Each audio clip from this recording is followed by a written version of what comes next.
Student, this is your maths class. Today we will start the new chapter, that is chapter number 20, linear programming. ये linear programming chapter बेटा थोड़ा सा basically different है, ऐसा कह सकते हैं कि कमर्शियल लेवल पे है, पर इसको मैथमेटिकल लेवल से जोड़ा गया है. लीनियर प्रोग्रामिंग सबसे पहले हम पढ़ते हैं लीनियर प्रोग्रामिंग का सेंस क्या है, क्यों ये लीनियर प्रोग्रामिंग जैसा कोई चैप्टर है हमारे पास. एक्चुअली ये हमको कंप्यूटराइजेशन में ज़्यादा हेल्पफुल रहता है. मतलब इसका हम बेसिक पढ़ेंगे, पर इसका मेन फंडा क्या है. बहुत छोटी सी चीज़, बहुत छोटी सी कहानी सुनाती हूँ आपको कि अगर हम कोई भी सेटअप स्टार्ट करते हैं, छोटा मोटा बिजनेस स्टार्ट करते हैं, या कुछ भी छोटा मोटा ऐसा कुछ इंडस्ट्रियल वेरिएशंस या कुछ भी हम स्टार्ट करते हैं, तो हम सबसे पहले उसकी एक प्लानिंग करते हैं, क्योंकि without planning we can't get success. तो छोटी सी प्लानिंग करते हैं, लेकिन वो प्लानिंग हमारी मेंटली होती है. तो जो प्लानिंग हमारी मैथमेटिकल लेवल पे की जाए, उसको हम लीनियर प्रोग्रामिंग कहते हैं. इस मैथमेटिकल लेवल पे हम उसका प्रॉफिट लॉस ये सब चेक कर लेते हैं कि अगर, लेकिन ये मैथमेटिकल लेवल पे जो प्रोग्रामिंग होती है, इसमें एक्चुअली क्या होता है कि अवेलेबल रिसोर्सेज बेस्ड प्रोग्रामिंग होती है.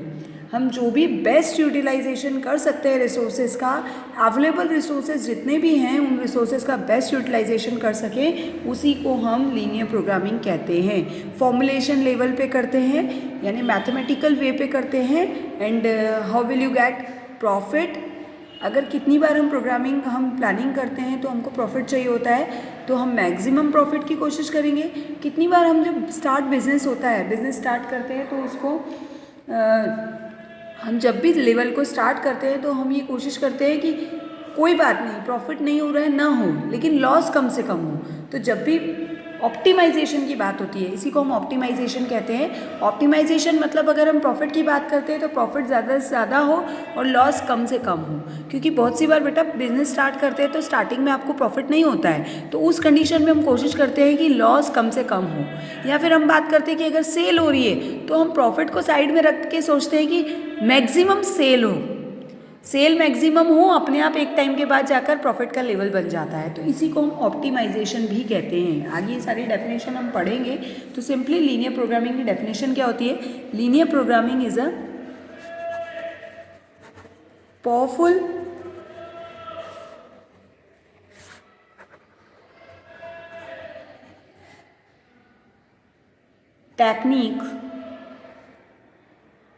technique of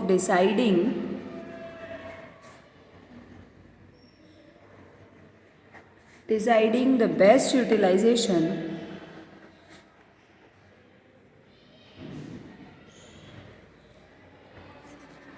of available resources under given circumstances.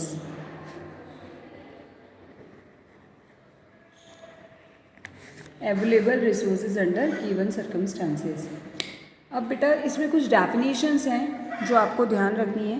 सबसे पहला, प्रोग्रामिंग करने से पहले, मैथमेटिकल प्रोग्रामिंग करने से पहले हमारा डिसीजन वेरिएबल होता है. हमको सबसे पहले वेरिएबल को डिसाइड करना पड़ता है कि हमको क्या क्या वेरिएबल्स लेने हैं. दूसरा, हमको लेना पड़ता है कॉन्स्टेंट्स का मतलब होता है, कॉन्स्टेंट्स नहीं है, ये कॉन्स्टेंट्स है. कॉन्स्टेंट्स का मतलब होता है लिमिटेशंस. हमारी क्या क्या लिमिटेशंस हैं. आपको जो भी रिसोर्सेज दिए जाएंगे उसमें हमारी लिमिटेशन क्या है. जैसे मान लीजिए आपने छोटा सा बिजनेस स्टार्ट किया और उसमें आपको मैक्सिमम 200 रुपीज़ है, तो आपके पास 500 रुपये ही हैं या 200 रुपये ही हैं बिजनेस स्टार्ट करने के लिए, तो वो आपकी एक लिमिटेशन है, वो आपका एक कांस्टेंट है. ऐसे कोई भी कंडीशन जो आपकी लिमिटेशन में आते हो उसको हम कांस्टेंट कहते हैं. फिर आता है हमारा ऑब्जेक्टिव फंक्शन. ऑब्जेक्टिव फंक्शन का मतलब ये होता है कि हमारा मेन एम क्या है, हम क्या करना चाहते हैं. हम प्रॉफिट को मैक्सिमम करना चाहते हैं, हम लॉस को मिनिमम करना चाहते हैं, हम क्या हमारा मेन काम है. तो ऑब्जेक्टिव फंक्शन में हम ऑप्टिमाइज करते हैं, ऑप्टिमाइजेशन प्रॉब्लम.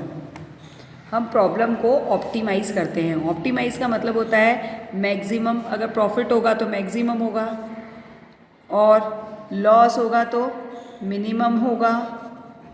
और अगर सेल हो रही है तो मैक्सिमम सेल होगी। किसी की कॉस्ट को सिंप्लीफाई करना है तो मिनिमम कॉस्ट रखेंगे। तो इस तरह की चीज़ों को हम ऑप्टिमाइजेशन कहते हैं। ऑप्टिमाइजेशन का मतलब होता है मैक्सिमम और मिनिमम।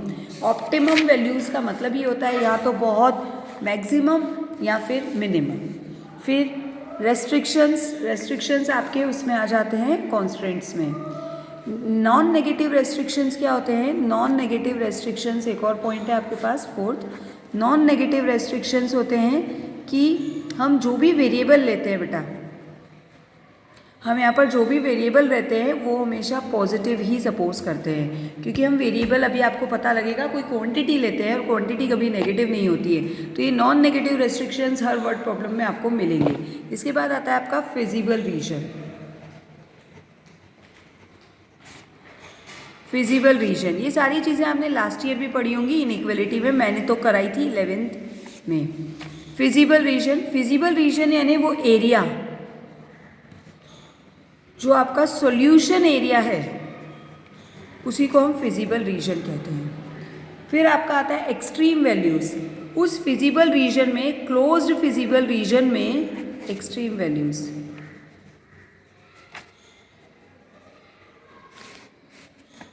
क्लोज्ड फिजिबल रीजन में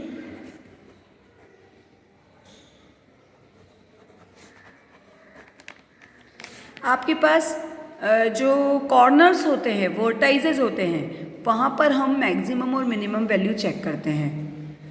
वैल्यू एट वर्टाइजेस, वहाँ पर आपको मैक्सिमम मिलता है और मिनिमम मिलता है। इसी कंडीशन को हम एक्सट्रीम वैल्यूज़ कहते हैं। वहाँ पर हमको जो हमारा मेन एम होता है वो फाइनली मिल जाता है। चलिए देखिए अब इसको कैसे सॉल्व किया जाता है। लास्ट ईयर आपने इनइक्वलिटी को ग्राफ पे प्लॉट किया था, तो फर्स्ट एक्सरसाइज में तो आपको इनइक्वलिटी गिवन है, वर्ड प्रॉब्लम नहीं है। आपके पास जो क्वेश्चंस हैं वो ऑलरेडी फॉर्मुलेट किए हुए हैं, मतलब प्रोग्रामिंग बनी हुई है, आपको उसको मैथमेटिकल फॉर्म में सॉल्व करना है। और जो नेक्स्ट आपका मेन, इसमें से आपको 5 मार्क्स का क्वेश्चन मिलता है फाइनल एग्जाम में, 4 मार्क्स का, और ये फाइनली एक क्वेश्चन ज़रूर से ज़रूर आएगा। तो आप वर्ड प्रॉब्लम जो है वो एग्ज़ाम में ज़्यादा पूछी जाती है। वैसे लास्ट ईयर ये वाले क्वेश्चंस भी आए थे 20A के। तो इसमें आपको करना क्या है बेटा, आपको सब कुछ, सारी कंडीशन दे रखी है, कॉन्स्टेंट्स भी दे रखे हैं, ऑप्टिमाइजेशन एम भी दे रखा है, वो सारी कंडीशन को आपको मैथमेटिकल फॉर्म में सॉल्व करना है। देखिए मैक्सिमाइज z इक्वल्स टू, आपका मेन एम क्या है, ये ऑब्जेक्टिव फंक्शन है। फर्स्ट क्वेश्चन जो है आपको दे रखा है मैक्सिमाइज z इक्वल्स टू, तो ऑब्जेक्टिव फंक्शन आपका है मैक्सिमाइज z इक्वल्स टू, जो दे रखा है मैं वही लिख रही हूँ। Maximize z equals to 200x, 1 minute blur आ रहा है शायद, इसको थोड़ा सा ठीक कर लेते हैं, 200x प्लस 500y। ये एक्सरसाइज 20A का क्वेश्चन है। ये आपका मैक्सिमाइज जो था वैसा कैसा लिख दिया, constants x plus 2y is greater than equals to 10। Next constant है आपका 3x plus 4y is less than equals to 24, and then x is greater than equals to 0। x, y है तो मैंने दोनों को अलग अलग लिख दिया। बेटा हमको इसको ग्राफिकली सॉल्व करना है। तो ग्राफिकली सॉल्व आपको लास्ट ईयर बताया गया था कि पॉसिबल नहीं होता है इनइक्वलिटी में सॉल्व करना। तो सबसे पहले हम उसको इक्वलिटी में करते हैं। इक्वलिटी में चेंज करिए, x plus 2y equals to 10, first, second, third और फोर्थ दे दीजिए। तो x plus 2y equals to 10, 3x plus 4y equals to 24, and then x equals to 0, y equals to 0। आपको पहले भी बता दिया गया है x इक्वल्स टू 0, ये कौन सी लाइन होती है, इक्वेशन ऑफ y एक्सिस होती है। इसको प्लॉट करने की जरूरत नहीं है, ऑलरेडी प्लॉट होगा। इक्वेशन ऑफ x एक्सिस, ये भी ऑलरेडी प्लॉट होगा। इन दोनों को प्लॉट कैसे किया जाए, इन दोनों को प्लॉट करने के लिए अब आप बड़े हो गए हैं तो आपको इसको इंटरसेप्ट फॉर्म में चेंज करना पड़ेगा। इंटरसेप्ट फॉर्म आपको लास्ट ईयर भी बताया गया था और इस साल भी आपको उसमें प्लेन की इक्वेशन में आएगा और एप्लीकेशन ऑफ इंटीग्रल में भी समझाया गया था। तो इंटरसेप्ट फॉर्म में जब इसको चेंज करेंगे तो क्या इक्वेशन बनेगी आपकी, x/10 plus y/5 equals to 1। तो पॉइंट क्या बनेंगे आपके 10, 0 और 0, 5। इसी तरह ये वाली इक्वेशन जब हम बनाएंगे, इससे इंटरसेप्ट फॉर्म बनाएंगे तो क्या आएगा बेटा, x/, 8 plus y upon 6 equals to 1। तो पॉइंट आपका आ गया 8,0 और 0,6। इन दोनों लाइंस को हम प्लॉट करेंगे, ये ऑलरेडी प्लॉटेड रहेंगी। तो चलिए प्लॉट करते हैं। आप you can use your scale, pencil, eraser, सब आपको यूज़ करके उसको ग्राफ को बनाना है। मैं नहीं कर पाऊँगी क्योंकि मेरे एक हाथ में सेल फोन है। तो आप, क्योंकि आपको ऑलरेडी बता चुकी हूँ 4 मार्क्स का क्वेश्चन होता है, तो आपको ये चीज़ बहुत क्लीन वे से प्लॉट करना है आप। और ग्राफ पेपर एग्जाम में नहीं दिया जाता है, टू बी वेरी क्लियर। आप ग्राफ पेपर मांगेंगे भी नहीं, ग्राफ पेपर नहीं दिया जाता है, आपको कॉपी पे ही इसको प्लॉट करना होता है। ध्यान से देखिए, मैं प्लॉट करती हूँ। पॉजिटिव ही है तो पॉजिटिव नेगेटिव ज़्यादा नहीं बनाते, हम पॉजिटिव ही बनाएंगे। मैं आपको बता चुकी हूँ, आप ज़रा उसको सलीके से प्लॉट करिएगा। मेरे पास ज़्यादा अभी रिसोर्सेज मैं यूज़ नहीं कर पाऊँगी because I have cell phone. Point है आपके 8606 और 10-0, तो थोड़ा सा मेरे को पास में प्लॉट करना पड़ेगा। बहुत अच्छे से कीजिएगा बेटा। ये आपका एक्स एक्सिस और ये आपका वाई एक्सिस। मैंने नेगेटिव में ज़्यादा नहीं बनाया है क्योंकि नेगेटिव में पॉइंट्स हैं ही नहीं मेरे पास। ये वाई डैश 1 2 3 4 5 6 7 8 9 और ये 10। ये 1 2 3 4 5। ग्राफ जितना अच्छा बनाएंगे उतना आपके लिए क्लियर होगा। 1 2 3 4 5 6, थोड़ा पास बन गया, 6 7 8 9। देखते हैं अब क्या चाहिए। और इसमें पहला पॉइंट है आपका 10,0, तो ये 10 ही है शायद, ये 10,0। और दूसरा पॉइंट है इसी का है आपके पास, देखिए 10,0 और 0,5। तो 0,5 बना लेते हैं। 1 2 3 4 5, ये पहला पॉइंट 0,5। ये पहली लाइन आपकी बन गई। थोड़ा सा कॉपी को मैं आड़ा कर रही हूँ और ये आपकी पहली लाइन बन गई। इस पर आप इनइक्वलिटी की इक्वेशन लिखिएगा, इक्वलिटी की मत लिखिएगा। क्या थी इनइक्वलिटी की इक्वेशन आपकी? x + 2y is greater than equals to 10। ये पहली इनइक्वलिटी की इक्वेशन बना दी। इसके बाद दूसरा आपका पॉइंट है 8,0 and 0,6। So it is 8,0 and 0,6 बनाना है आपको। तो ये 0,6 आ गया। तो इसको भी हमको प्लॉट करना पड़ेगा। आप लोग पेंसिल से और स्केल का यूज़ करेंगे तो आपसे अच्छे से बन जाएगी ये इक्वेशन। आपकी इसकी है 3x + 4y is less than equals to 24। ये हमने दोनों इक्वेशंस को अभी प्लॉट किया है। इसको इन इक्वेशंस में चेंज करना है। इन इक्वेशंस में चेंज करने के लिए बेटा हमें नहीं पता कि इनइक्वलिटी इसको कहाँ ले जाएगी। तो इसके लिए क्या करते हैं, जो आपकी इनइक्वलिटी थी, इनइक्वलिटी वाली इक्वेशंस अगर उसमें कांस्टेंट है, जैसे इनइक्वलिटी वाली इक्वेशन क्या थी आपके पास, पहली इक्वेशन थी आपके पास x + 2y is greater than equals to 10। तो आपके पास x वेरिएबल है, y वेरिएबल है और 10 कांस्टेंट है। तो x और y वेरिएबल है, उसके साथ अगर कोई कांस्टेंट है तो आप हमेशा 0 0 पुट करें उन इक्वेशन में। और अगर कांस्टेंट नहीं है तो मैं आपको बताऊंगी क्या करेंगे। फिलहाल तो 0 0 पुट करिए, फर्स्ट में भी और सेकंड में भी, क्योंकि दोनों में कांस्टेंट है। तो पहले वाले में जब 0 रखेंगे तो 0 is less than equals to 10 आ गया। इसका मतलब ग्रेटर देन 0 बड़ा है 10 से। इक्वलिटी अभी छोड़ दें, इसका मतलब ये बड़ा है 0 बड़ा है 10 से। ये ट्रू है क्या? नहीं, 0 तो छोटा होता है, which is not true. Therefore, solution will not contain origin। इसका मतलब बताती हूँ मैं, will not contain origin। जो भी आपने पॉइंट लिया है उसको कंटेन नहीं कर रहा है। इसी तरह सेकेंड में रखें, तो सेकेंड में रखेंगे तो 0 is less than equals to 24। तो ये ट्रू है, हाँ ये ट्रू है। 24 बड़ा होता है 0 से, तो which is true. Therefore, solution will contain origin। देखते हैं जरा, फर्स्ट इक्वेशन में नॉट कंटेन है, सेकेंड इक्वेशन में कंटेन है। ये आपकी फर्स्ट इक्वेशन थी, ये फर्स्ट इक्वेशन में ओरिजिन कंटेन कर रहा है। आपका ओरिजिन ये है, तो ओरिजिन कंटेन कर रहा है मतलब अंदर की तरफ। ये अंदर की तरफ हमने बना दिया सारा इस लाइन पे। और सेकेंड इक्वेशन में नॉट कंटेनिंग ओरिजिन है, तो नॉट कंटेनिंग ओरिजिन मतलब ये वाली आपकी इक्वेशन, ये नॉट कंटेनिंग है तो ये बाहर की तरफ आ गया।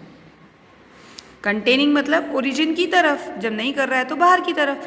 अब आप थोड़ा सा ध्यान से देखें, आपको इसमें कॉमन रीजन बताना है। जो दोनों इन इक्वेशंस को लेके निकला हो, तो कॉमन रीजन कौन सा है बेटा? देखिए ये वाली इक्वेशन अंदर दे रहा था और ये वाली इक्वेशन बाहर दे रहा था, ये बाहर था और ये अंदर था, तो वो कॉमन रीजन जो दोनों में आ रहा हो वही आपका फिजिबल रीजन होता है। तो ये कॉमन रीजन आ गया आपके पास, ये क्लोज्ड कॉमन रीजन ही आपका फिजिबल रीजन कहलाता है। समझिएगा इसको, नाम लिखिए ABC, इनके पॉइंट्स भी लिख लीजिए। ये आपका पॉइंट है 8,0, ये आपका पॉइंट है 10,0 और ये वाला पॉइंट जो है दोनों का पॉइंट ऑफ इंटरसेक्शन है। तो दोनों का पॉइंट ऑफ इंटरसेक्शन आप ग्राफ से मत देखिएगा क्योंकि हमारे पास ग्राफ पेपर नहीं है, इसलिए एग्जैक्ट पॉइंट नहीं मिलेगा। तो हम क्या करें, इन दोनों लाइंस को सॉल्व करिए। इक्वलिटी में इक्वेटिंग द कोफिशिएंट्स या एलिमिनेशन मेथड से, सब्स्टिट्यूशन मेथड से आप इन दोनों इक्वेशन को सॉल्व करेंगे और जो पॉइंट आया वो पॉइंट आपका ये होगा। इसको मैं नेक्स्ट वीडियो में बताती हूँ क्योंकि वीडियो काफ़ी लंबा हो चुका है, उसके बाद मैं आपको बताती हूँ। इसको सॉल्व किया मैंने, पॉइंट आपका आ गया 4,3। Now you have the closed feasible region is ABC, तो इसको लिख दीजिए ABC A, क्लोज करते हैं, जहाँ से स्टार्ट वहीं से ख़त्म करते हैं। ABCA is the feasible region. बस ख़त्म हो गया है क्वेश्चन, लगभग फिजिबल रीजन आ चुका है आपके पास। सो वेयर A कोऑर्डिनेट लिख दीजिए, A के कोऑर्डिनेट है आपके 8,0, B का कोऑर्डिनेट है 0,10 एंड C का कोऑर्डिनेट है आपका, अभी हमने फाइंड किया, what is it, 3,4 I think, check कर लेते हैं इसको, इट्स 4,3। बस इस पर आपको Z की वैल्यू निकालनी है क्योंकि Z का यूज़ अभी तक नहीं हुआ। तो वैल्यू ऑफ Z